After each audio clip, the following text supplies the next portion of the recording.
ॐ भूर्भुवः स्वः तत्सवितुर्वरेण्यं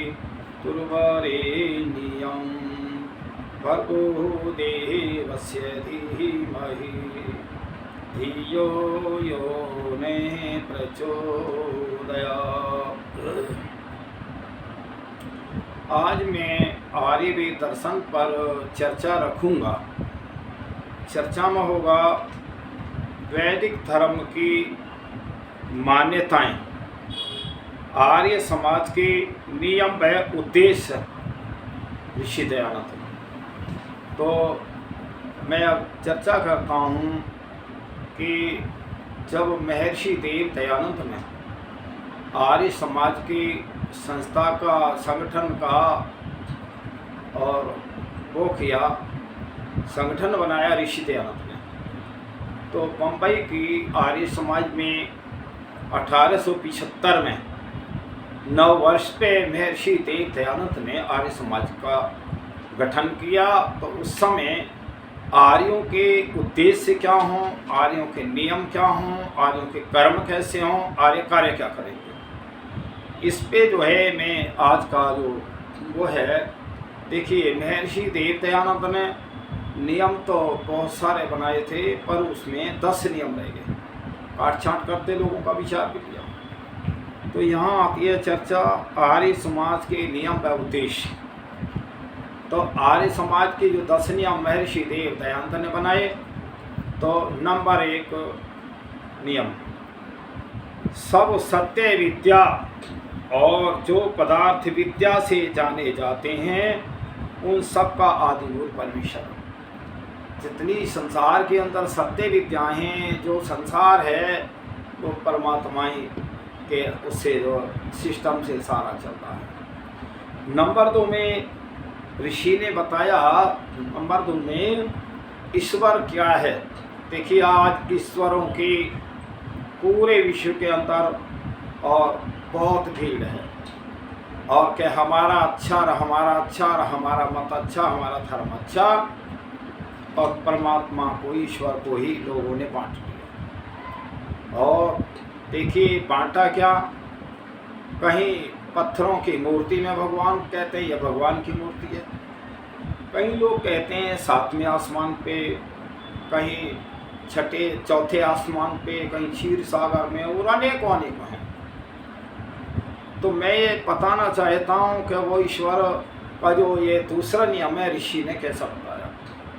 ईश्वर सच्चिदानंद स्वरूप, निराकार, सर्वशक्तिमान, न्यायकारी, दयालु, अजन्मा, अनंत, निर्विकार, अनादि, अनुपम, सर्व आधार, सर्वेश्वर, सर्वव्यापक, सर्व अंतर्यामी, अचर, अमर, अभय, नित्य, पवित्र और सृष्टि करता है, और उसी की उपासना करनी चाहिए। इस संसार के लोगों, आप ईश्वर को जानना चाहते हो, आपने बहुत मत पंथ बना रखे हैं, तो आप जरा इस दूसरे नियम से तुलना तो करके देखो। मेरी तो रोज ही लोगों से बहसें होती रहती हैं, शास्त्रार्थ होता रहता है, मैं तो ज्ञान देता ही रहता हूँ। फिर तीसरे नियम में बताया है, वेद सब सत्य विद्याओं का पुस्तक है, और वेद का पढ़ना पढ़ाना और सुनना सुनाना सब आर्यों का परम धर्म है। देखिए हमारे ऋषि ने वेदों का पढ़ना परम धर्म है। और सत्य विद्या क्यों है? जो वेद है वो ईश्वरीय ज्ञान है, उसमें किसी का पक्षपात नहीं है, ना उसमें कोई काला है कि गोरा है कि मेरा धर्म मेरा धर्म। केवल जो है ईश्वर ने सारे विश्व के प्राणियों के लिए, और उसमें एक तरह नियम है, धर्म है, सत्यता है। आप वेदों को पढ़ के तो देखो, ये दुनिया वालों, तुम ईश्वर की वाणी वेद को पढ़ो तो सही, तुम सारे भटक रहे हो दुनिया के लोगों जो वेद नहीं पढ़ रहे। तो इसलिए फिर हाँ, वेद सब सत्य विद्याओं का पुस्तक है। वेद का पढ़ना पढ़ाना और सुनना सुनाना सब आर्यों का परम धर्म है। जो भी आर्य लोग हैं ना, वो वेद की ही चर्चा करते हैं, वेद का ही गुणगान करते हैं, वेद के अनुसार अपने जीवन को चलाते हैं। फिर नंबर 4 में जो नियम बनाया, सत्य के ग्रहण करने, असत्य के छोड़ने में सर्वदा उद्यत रहना चाहिए। सब काम धर्म अनुसार अर्थात सत्य और असत्य को विचार करके करनी चाहिए। एक दुनिया वालों, तुम एक नियम पे ही चल जाओ, एक नियम को ही अपना लो ना, तो संसार में ताले नहीं लगेंगे। तो इसलिए जो वेद सबसे विद्याओं का पुस्तक है, और हम सब धर्म के अनुसार धर्म को आगे रखें और कार्य करते रहो, फिर ताले कहाँ लगेंगे? जब मैं चोरी ना करूँगा ताले की जरूरत क्या? तो इसलिए झगड़े जो है धर्म है नहीं, और अधर्म के संगठन बना रखें बस, और वो संगठनों से टकराना, यही तो लड़ाई है संसार में। रे दुनिया वालों, तुम वेद के मार्ग पे आओ, तुम यहाँ के राजा नहीं हो सकते, स्वामी नहीं हो सकते। पिछले दिनों मैंने पिछले वीडियो में राम को बताया था। तो इसलिए फिर आया है, सब काम धर्मानुसार सत्य और असत्य को विचार करके करने चाहिए। छठा नियम, संसार का उपकार करना इस समाज का मुख्य उद्देश्य है, अर्थात शारीरिक, आत्मिक और सामाजिक उन्नति करना। कि हम आर्यों का संसार का उपकार करना, लोगों की भलाई करना, उन्हें ठीक रास्ता बताना, ईश्वर का मार्ग बताना, ईश्वर का दर्शन कराना, तो ये हमारा आर्यों का कर्तव्य है। हम सब आर्य लोग इसी को चाहते हैं, और ना हमारा किसी से लड़ाई है, ना झगड़ा, ना द्वेष है, ना कोई कुछ। तो इसलिए 3 प्रकार की उन्नति का वर्णन है। प्रीति पूर्वक, प्यार से और धर्म के अनुसार शारीरिक, आत्मिक और सामाजिक उन्नति करना, अर्थात हम धर्म के अनुसार ही सब कार्य करें। हम शारीरिक विकास भी कहते हैं कि भाई योगा करो, व्यायाम करो, प्राणायाम करो, हमारे ऋषि बहुत प्रचार करें। और फिर आत्मिक उन्नति होती है ज्ञान से। आत्मा में जो अविद्या है वो ज्ञान से होगी, दूर होगी, और ज्ञान, वेद से बढ़कर कोई ज्ञान ही नहीं है दुनिया में। फिर आता है सामाजिक उन्नति। तुम सब की उन्नति में अपनी उन्नति समझो और सब लोगों की भलाई करो। तो जैसे पहले, अब तो सिस्टम बदलते जा रहे हैं। पहले शादियों में मेहंदी बांटते थे। जब मेहंदी बांटते, महिलाएं गीत गाती, तो जो मेहंदी बांटता था उसके हाथ तो स्वतः ही रच जाते थे। तो इसलिए संसार के लोगों, तुम जो परोपकार की बात करोगे और तुम धर्म की बात करोगे, धर्म के मार्ग पे चलोगे, पुण्य तो तुम्हें मिल ही जाएगा, तो तुम मुक्ति की तरफ जा रहे हो। फिर आता है, तो हमें नंबर 7, सबसे प्रीति पूर्वक धर्म अनुसार यथा योग्य बरतना चाहिए। जैसा सुख और दुख मुझे प्रिय अप्रिय है, उसी प्रकार मैं सारे प्राणियों को समझूं, ऐसी मेरी भावना और विचार होना चाहिए। नंबर 8 में बताया, अविद्या का नाश और विद्या की वृद्धि करनी चाहिए। जितना भी संसार के अंदर ढोंग, पाखंड, अविद्या है, इसका तो विरोध करना चाहिए। आर्य लोग इसका विरोध करते हैं, और जो सत्य विद्या है, सत्य मार्ग है, उसका उपदेश करते हैं। सत्य मार्ग वेदों का पढ़ना पढ़ाना और यज्ञ हवन करना, सुबह शाम संध्या करना। तो अभी मेरा परसों एक आदमी से विषय था, ऐसी चर्चा चल रही थी। मैंने कहा भैया, संध्या के लिए हमें ना सड़क पे जरूरत है, ना ही कोई हम मस्जिद में जाएं या मंदिर में जाएं। कभी कोई सामूहिक कार्यक्रम हो तो उसमें हम जा सकते हैं, लेकिन संध्या का अर्थ है संधि। संधि का मतलब मेल। मैं अपने घर में ही तो बैठ कर संध्या कर लूँगा, और एकांत से अकेलेपन में जो ईश्वर का गुणगान है, संध्या करना, इससे अच्छा तो सामूहिक में हो ही नहीं सकता। जहाँ बहुत सारी भीड़ है, हजार लोगों की भीड़ है, और हाय हुल्लड़ मचा रहे, सड़क पर पड़ रहे, ट्रैफिक वहाँ चल रहा है, क्या ये संध्या हुई? ये विचार करो दुनिया वालों, वेदों की तरफ लौटो। वेद क्या कहता है? इसलिए संध्या जहाँ शब्द आता है वो संधि है। संधि माने जीवात्मा परमात्मा से मेल करता है, इसीलिए वो एकांत स्थान में बैठा है जहाँ कोई शोर शराबा ना हो। तब तो आप उसको परमात्मा को प्राप्त कर सकते हैं, मिल सकते हैं। और अगर कहीं बहुत सारी भीड़ में, हाय हुल्लड़ में, घने लोग और आवाज़ लेके ही और वो करें। और संध्या का एक बात और भी है, संध्या कहते हैं संधि को। जैसे अभी सूर्य निकला है तो ये रात्रि और सूर्य निकला है दिन की संध्या है, संधि हुई, मेल हुआ। अब रात्रि में जो सूर्य छिपने को जाएगा, रात्रि आएगी, तो वो संध्या संधि है। तो इसलिए संध्या के जो वेदों में आए हैं, संध्या करने का दो ही समय है, सुबह सूर्य निकलने तक और सूर्य छिपने के बाद। और जो हम 5-7 बार, 4 बार, 6 बार और हम संध्या करें, हम नमाज पढ़ रहे हैं, क्या ये संध्या हुई? क्या ईश्वर के दर्शन हुए? क्या खुदा के दर्शन हुए? विचार करो दुनिया वालों। मैं किसी के वैर विरोध में नहीं बोल रहा, मैं वेदों की बातें कह रहा हूँ और वेदों पे ही बोल रहा हूँ। मैं आर्य हूँ तो मैं आर्य की बात करता हूँ। फिर आता है अविद्या का नाश और विद्या की वृद्धि करनी चाहिए, 8वां।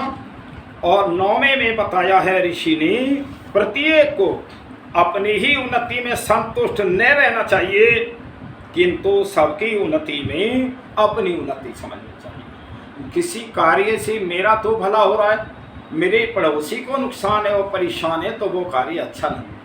मैं भी सुखी रहूं, पड़ोसी भी सुखी रहे, वो कार्य है धर्मयुक्त, न्याययुक्त कार्य। फिर बताया है 10वां नियम, सब मनुष्यों को सामाजिक सर्वहितकारी नियम पालने में परतंत्र रहना चाहिए और प्रत्येक हितकारी नियम में सब स्वतंत्र रहें। जैसे हमारी मीटिंगें होती हैं, ऐसा नहीं है, मीटिंगें होती हैं, विद्वान होते हैं, हमने समय रखा 12 बजे का और पहुंच रहे हैं। कुछ लोगों की आदतें होती हैं वो 1-1 बजे तक अपना काम निपटाएं। भाई एक बात है, अगर 100 लोग आपका 1 घंटा इंतज़ार करते रहे तो 100 घंटे का नुकसान हो गया। इसीलिए हमें यथा समय पे ही जाना चाहिए और हमें परतंत्र रहना चाहिए उस कार्य में। मेरा घर का कार्य है, मैं कब करूं, 1 घंटे बाद करूं, 2 घंटे बाद करूं और आज न करूं कल करूं। लेकिन जहाँ सामाजिक कार्य हैं, जहाँ वेदों के विद्वान मीटिंग कर रहे हैं, वहाँ अवश्य ही समय पे पहुँचना चाहिए। ये ऋषि दयानंद ने 10 नियम हम आर्यों को बताए, समझाए, दिखवाए, तो हम आर्य लोग इन नियमों का पालन करते हैं। ऐसा नहीं है, जैसा जिसका सामर्थ्य वो करते हैं। तो इसलिए ये हमारा एक तरह मुख्य उद्देश्य है कि हम संसार की भलाई करें, किसी का हमसे जो है एक चींटी का भी अपराध ना हो, ऐसी हमारी मान्यता है। फिर आता है मनुष्य। इस संसार में मनुष्य 8 अरब हैं लगभग, और मनुष्यों से सारी पृथ्वी बोझ मर रही है।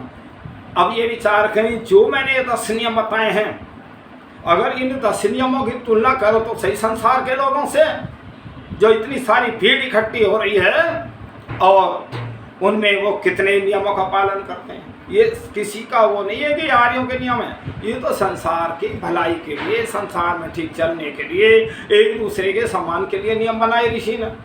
तो अब इन नियमों का कितने 8 अरब जो कितना पालन करते हैं। तो मैं फिर बताना चाहता हूँ, मनुष्य के लक्षण क्या हैं। मनुष्य उसी को कहना कि जो मननशील होकर और स्वामत्व, अन्यों के सुख दुख और हानि लाभ को समझे, वही तो मनुष्य कहलाने का अधिकारी है। क्या जो जीव हत्याएं कर रहे हैं और उनको मार रहे हैं, खा रहे हैं, क्या ये मनुष्य हैं या इन्हें राक्षस कहेंगे?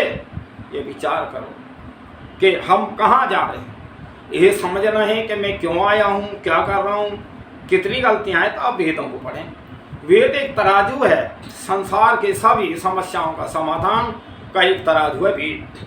फिर आता है, इतना ही नहीं किंतु अपने सर्व सामर्थ्य से और धर्मात्माओं की, चाहे वे महा अनाथ, निर्मल और गुणहीन क्यों न हों, उनकी रक्षा करनी चाहिए, उनकी उन्नति करनी चाहिए। प्रिय आचरण और अधर्मी चाहे चक्रवर्ती, शनाथ, महाबलवान और गुणवान हो और तथापि उसका नाश और अब उन्नति और अप्रिय आचरण सदा किया करें। देखिए कितना अच्छा हमारे ऋषि लिखते हैं कि जो कमज़ोर है, गरीब है, उसकी सहायता अवश्य किया करें। और कहीं विधर्मी राजा है, ये तुम संसार के लोगों विचार करो। राजा चुनते वक्त तुम ये विचार करो कि हमें सर्वहितकारी राजा कौन सा रहेगा, उसके गुण कर्म स्वभाव क्या हैं। और राजा तो वो होना चाहिए जिसने वेदों को पढ़ा है। महर्षि मनु कहते हैं कि जिसने 4 वेद, 3 वेद, 2 वेद अथवा 1 वेद पढ़ा हो वो राजा होना चाहिए।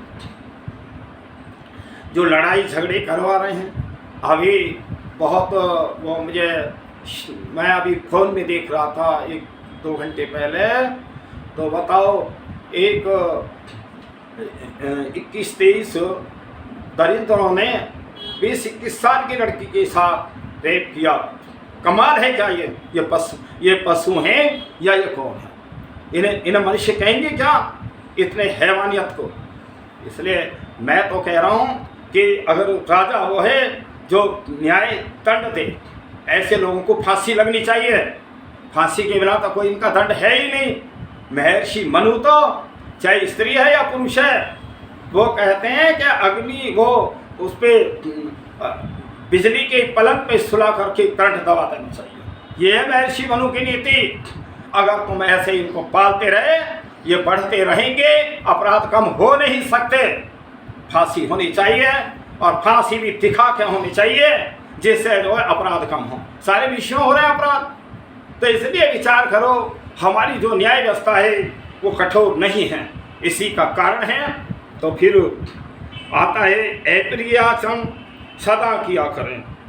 जो अन्याय अत्याचारी है उसके बल को कमजोर किया करें। जो धार्मिक लोग हों उनको उत्साह किया करें, उनको ही राजा बनाएं, उनको प्रधानमंत्री बनाएं, मंत्री बनाएं और उनको सभी कुछ बनाएं। ये तुम्हारे हाथ में ही तो है। अर्थात जहाँ तक हो सके और वहाँ तक अन्यायकारियों का बल की हानि और न्यायकारियों के बल की उन्नति सर्वथा किया करें। इस काम में चाहे उसको कितना ही और दारुण और दुख प्राप्त हो, चाहे प्राप्त पर्याय भी अपने प्राण भी चले जाए, यहाँ तक ऋषि कहते हैं हम तो। परंतु इस मनुष्यपन और धर्म से पृथक कभी न हो। मैं ये जीव तुम समझ नहीं रहे संसार के लोगों, इस आत्मा का जो साथी है वो धर्म है। जितना तुमने धर्म के अनुकूल कार्य किए हैं उसका फल अवश्य मिलेगा। जितने पाप के कार्य किए हैं वो दंड रूप में अवश्य भोगने पड़ेंगे। और कण कण में बसा प्रभु देख रहा है। वो कहीं एक जगह नहीं बैठा कि वो चौथे आसमान पर बैठा है या 7वें आसमान पर बैठा है या वो क्षीर सागर में या मूर्ति में। इसलिए विचार करो वो तो कण कण में व्यापक है। तुम्हारे ठीक व्यवस्था, ठीक न्याय तभी तो परमात्मा कर रहा है। मनुष्य को सबसे यथा योग्य स्वयंवत सुख दुख हानि लाभ में वर्तना श्रेष्ठ है और अन्यथा वर्तना बुरा है। हम जो है अपने जैसे मुझे सुख दुख प्रिय है ऐसे में सारे संसार के जीवों में देखूं, सब प्राणियों में देखूं, मनुष्यों में देखूं, क्योंकि जो भी प्राणधारी हैं, जो जीव हैं, आत्मा है उनमें वो उनसे गलतियां हुई हैं पिछले जन्मों में, तभी तो भोग योनि में आए हैं। और तुम श्रेष्ठ योनि, उत्तम योनि मनुष्य की है और इसमें तुम पाप करो तो तुम भोग योनि में अगला जन्म होगा। फिर आता ही वर्ण। जो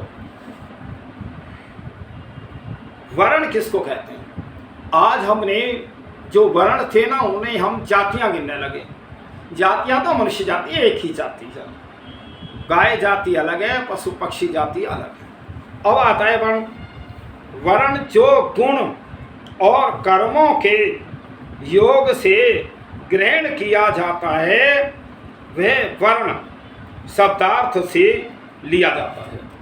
जैसे जिसका कोई गुण है वो उसको जो है कार्य है, और जैसा गुण कर्म स्वभाव है उसी को तो हम वर्ण कहते हैं। फिर आता है आश्रम। देखिए आज आश्रमों के विषय में बहुत भीड़ है, ये सब आपके आश्रम ही समझो, चाहे वो आश्रम जितने भी मंदिर हैं, मस्जिद हैं, गुरुद्वारे हैं और चाहे चर्च हैं, ये आश्रम इसलिए थे कि इनमें विद्वान आदमी बैठे और विद्वान जो लोग जाएं सत्संग करें तो वो जो है वो आनंद लें और वो अपनी अज्ञानता दूर करें। ये आश्रम थे जो आज इनमें एक तरह अंगूठा टेक लोग बैठे हैं। मैं जो वेदों के विद्वान नहीं है, सारे दुनिया के लोगों तुम अंगूठा टेको। जो वेद को नहीं पढ़ सकता, वो ज्ञान नहीं जान सकता, धर्म नहीं जान सकता, न्याय नहीं कर सकता, तो फिर क्या हुए तुम। फिर आता है आश्रम। आश्रम जिनमें अत्यंत परिश्रम करके उत्तम गुणों का ग्रहण और श्रेष्ठ काम किए जाएं उनको आश्रम कहते हैं। भाई वहाँ तो सत्संग हो, चाहे कोई ज्ञानी पुरुष अच्छा ज्ञान दे, वही तो है। फिर आता है वर्ण आश्रम। वर्ण जो है, वर्ण आश्रम किसको कहते हैं? वर्ण आश्रम गुण कर्मों की योग्यता से मानता हूँ। ऋषित्यानंद कह रहे हैं कि जैसे गुण कर्म स्वभाव है वैसे मैं उनको वर्ण में मानता हूँ। वर्ण के भेद हैं जो ब्राह्मण, क्षत्रिय, वैश्य और शूद्र आदि, और ये वर्ण कहते हैं। बिरादरियाँ नहीं हैं, जातियाँ नहीं हैं, ये वर्ण है। वर्ण है ये कर्मों के आधार पे जो ब्राह्मण हैं वेदों को पढ़ना पढ़ाना और दान देना लेना, संध्या इत्यादि करना है। जो राज्य के कार्य करने वाले सारे क्षत्रिय वर्ग हैं। जो व्यापार आदि करते हैं, खेती, गाय आदि पशुपालन, वैश्य का है। जो इतना मूर्ख हो, देखिए समझ लो पहले, जो इतना ज्ञानी नहीं हो, तीनों काम न कर सके, वो जो है उसको जो है शूद्र वर्ण। और जब शूद्र वर्ण का में उसका बेटा पढ़ लिख जाए तो वो ब्राह्मण ही बन जाता था, और जो ब्राह्मण का बेटा ना पढ़े तो वो शूद्र वर्ण में भी जाता था। ये थी न्याय व्यवस्था महर्षि मनु की। और आज हमने जिन वर्णों में, जिन उसमें बच्चा पैदा हो उसी को लिखा जाता। बहुत लोग कहते हैं क्या हमारे दादा तो चतुर्वेदी लिखते हैं, क्या हमारे दादा ने 4 वेद पढ़े, मगर तैने कितने पढ़े? भाई तू अभी तो लिख सकता है जब तू है 4 वेद पढ़े हो, कोई द्विवेदी, क्वेदी, त्रिवेदी। मैं तो ये कहता हूँ वास्तव में ब्राह्मण वो है जो ब्राह्मण के काम करे।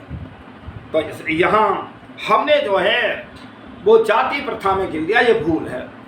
अब जैसे मान लीजिए कोई डॉक्टर है, कोई इंजीनियर है, कोई वो शिक्षा के आधार पर ही तो उनकी डिग्रियां हैं। ये तो डिग्रियां थी। और जब जन्म होता है सभी का, मैं ये नहीं कह रहा, सभी का जन्म शूद्रवत होता है। एक तरह हम शूद्र होते हैं उस समय। और जैसे माता पिता मिलते हैं, गुरु मिलते हैं, आचार्य मिलते हैं, कॉलेजों में जाते हैं, वो ज्ञान प्राप्त करते हैं, वो वर्ण में आता है। फिर आता है आश्रम के भेद। आश्रम के भेद जो सत्य विद्या आदि शुभ गुणों का ग्रहण तथा जीते इंद्रियता से आत्मा और शरीर के बल को बढ़ाने के लिए ब्रह्मचर्य और जो संतान उत्पत्ति और विद्या आदि सब व्यवहारों को सिद्ध करने के लिए गृहस्थाश्रम। तो जो विचार के लिए वानप्रस्थ और सर्व उपकार के करने के लिए संन्यास आश्रम होता है। ये 4 आश्रम हैं। देखिए पहले बहुत अच्छा हमारे ऋषियों ने जो लिखा है कि ब्रह्मचर्य आश्रम। ब्रह्मचर्य में तो ये शक्ति प्राप्त करके 25 ये 100 वर्ष की आयु मानी है। 100 और 25 वर्ष हम ब्रह्मचर्य का पालन करके विद्या ग्रहण करें, वह ये शरीर को बहुत तपस्वी बनाए, उसके बाद में गृहस्थ में जाएं। 25 वर्ष से गृहस्थ, 50 हो गए, जब गृहस्थ में कार्य निमट जाए, पुत्र का पुत्र हो जाए और घर सब कार्य निमट जाए गृहस्थ का, तब लिखा है वानप्रस्थ। वानप्रस्थ क्या है? वानप्रस्थ में हम वेदों को पढ़ें और सुबह शाम संध्या करें, हवन करें, लोगों को समझाएं, वेद का ज्ञान दें, उसको कहते हैं वानप्रस्थ। फिर आता है संन्यास। अब 75 वर्ष के बाद संन्यास, तो वो भी हम वेदों को पढ़ें, पढ़ावें और उसका प्रचार करें, ज्ञान देवें, क्योंकि शरीर भी थोड़ा ढीला हो जाता है। तो जो आत्मज्ञान प्राप्त किया है आप मौखिक में भी लोगों को समझा सकते हैं। इस तरह ये 4 हमारे आश्रम थे। फिर आता है ब्रह्मचर्य आश्रम। सत्य के अनुष्ठान से राजा राज्य करने और आचार्य विद्या पढ़ाने को समर्थ होता है। वो किससे? ब्रह्मचर्य से। तो मैं आज अपने भाई भारतवर्ष के हमारे प्रधानमंत्री, उत्तर प्रदेश के हमारे जो योगी जी हैं, वास्तव में वो ब्रह्मचारी हैं और वही उनके काम करने की क्षमता भी बहुत है। तो इसलिए विचार करो कि हम अपनी शक्ति को भी बेकार में नष्ट ना करें और शक्ति को हम धर्म कार्यों में लगाएं, परोपकार के कार्यों में लगाएं, तो निश्चित आप मुक्ति की तरफ जाएं। फिर आता है तो विद्वान लोग जन्म मरण को जीत और मोक्ष सुख को प्राप्त हो जाते हैं। जैसे इंद्र अर्थात सूर्य परमेश्वर के नियम में स्थित होके सब लोगों का प्रकाश करने वाला हुआ है, वैसे ही मनुष्य का आत्मा और ब्रह्मचर्य से प्रकाशित होके सबको प्रकाशित कर देता है और इससे ब्रह्मचर्य आश्रम ही सब आश्रमों से उत्तम है। देखिए, मैं एक दृष्टांत देता हूँ महाभारत काल का। भीष्म पितामह, कुछ लोग 250 वर्ष भी कहते हैं, कुछ 175 कहते हैं, लेकिन आज के समय में 175 भी कम नहीं है। 175 वर्ष के भीष्म पितामह 10,000 रोज को सैनिकों को मार देते थे अपने बाण से। और जब पांडवों को भी ये जच गया कि भाई जब तक दादा का अंत ना होगा तो ये तो हमारी सेना खत्म करते ही रहेंगे। तो जैसे शाम को जब सब एक कक्ष में हो जाते तो खूब बातचीत करते।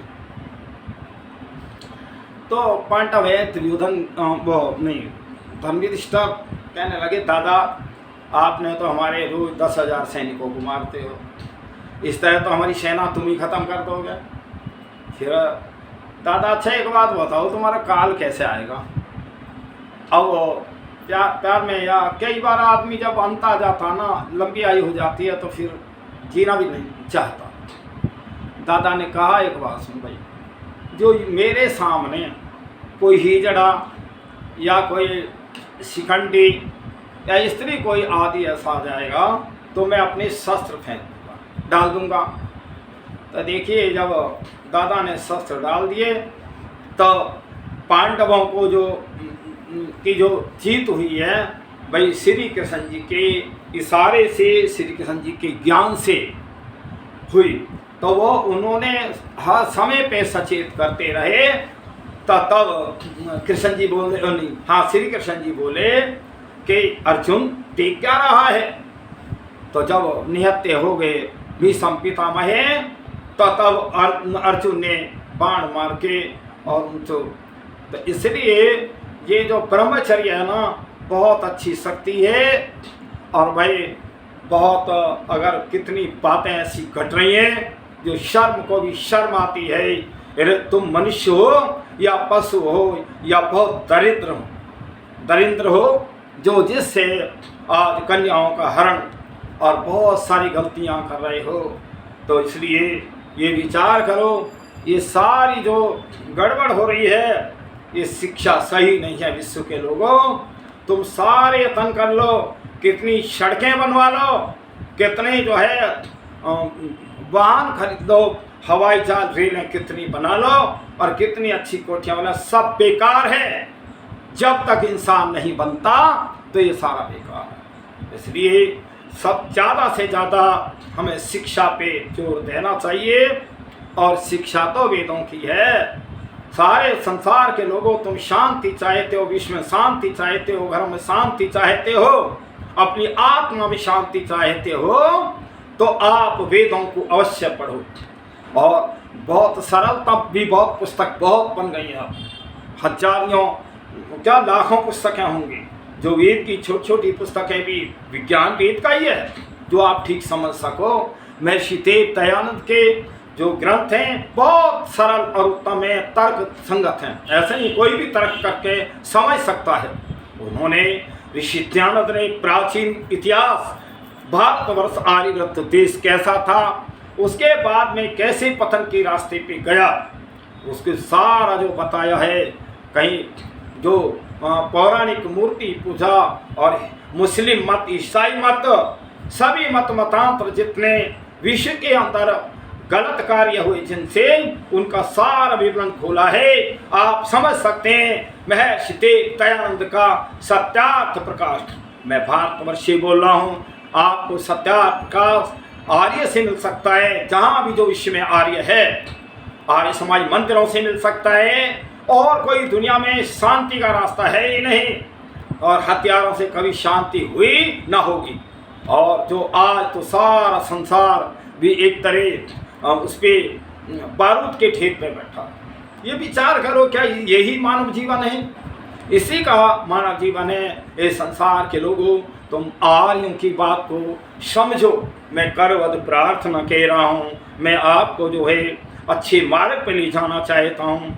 अच्छी बात इसीलिए समझा रहा हूँ, तुमने वेद नहीं पढ़े, वेद से उन्मुख हो। मैंने तो अपने जीवन में वेद ही पढ़ा है और कुछ पढ़ा ही नहीं। इसलिए मैं सारे संसार के लोगों को, हे परमपिता परमात्मा, आप सद्बुद्धि दो, सद्ज्ञान दो। इसलिए जो आज विश्व में आग लग रही है, इसमें शांति आए, लोग अपने अपने मार्ग को समझें, अपने जीवन को समझें, अपने कर्तव्य को समझें। हे प्रभु, मैं आपसे प्रार्थना करता हूँ, आप तो सभी की आत्माओं में व्यापक हैं, इन सबको सद्बुद्धि दो, उनको ज्ञान दो। हे प्रभु, ज्ञान दो। हम किससे प्रार्थना कर सकते हैं? आप ही तो इस संसार के स्वामी हैं। मैं तो आपसे ही करवत प्रार्थना करता हूँ। हे प्रभु, आप मेरी प्रार्थना को स्वीकार करो, स्वीकार करो, स्वीकार करो। ओम शम।